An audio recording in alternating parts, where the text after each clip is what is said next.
Territori shqiptar për datën 24 gusht 2026 do të karakterizohet nga kushte atmosferike kryesisht të qëndrueshme, me dominim të kthjellimeve dhe intervale të gjata me diell në pjesën më të madhe të vendit. Që të pazites në relievet malore mund të ketë vranësira të pakta kalimtare, por mundësia për reshje do të jetë shumë e ulët. Parashikimet për Tiranën japin një mod të kthjellët që gjatë ditës dhe temperaturat e larta. Paraditja do të jetë një mod kryesisht me diell në të gjithë territorin, ndërsa në zonat malore mund të ketë vranësira të pakta kalimtare. Pazitja vijon me një mod të nxehtë dhe të qëndrueshëm. Temperatura minimale pritet të zbresi deri në 16 gradë Celsius, ndërsa maksimale do të arrijë deri në 36 gradë. Gjatë ditës pritet rreth 11 deri në 13 orë me diell. Era do të fryejë ledri mesatare nga drejtimi veri perëndimor me shpejtësi 2 deri në 7 metër për sekond. Deti do të ketë dallgëzim të ulët rreth 1 deri në 2 ball. Indeksi ultraviolet për Tiranën pritet të jetë i lartë rreth 7 deri në 8. Sipas të dhënave astronomike, lindja e diellit në Tiranë do të jetë rreth orës 5:58 minuta, ndërsa perëndimi rreth orës 19:27 minuta.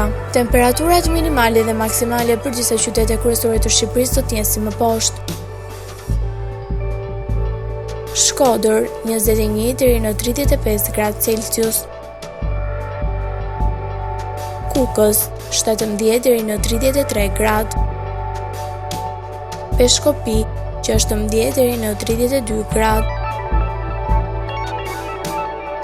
Tiranë 23 deri në 35 gradë. Durrës 23 deri në 33 gradë. Kavaj 22 deri në 33 gradë. Elbasan 21 deri në 36 gradë. Berat 21 deri në 36 gradë. Korçë 16 deri në 31 gradë. Vlorë 23 deri në 34 gradë. Gjirokastër 19 deri në 35 gradë. Sarandë 24 deri në 33 gradë Celsius.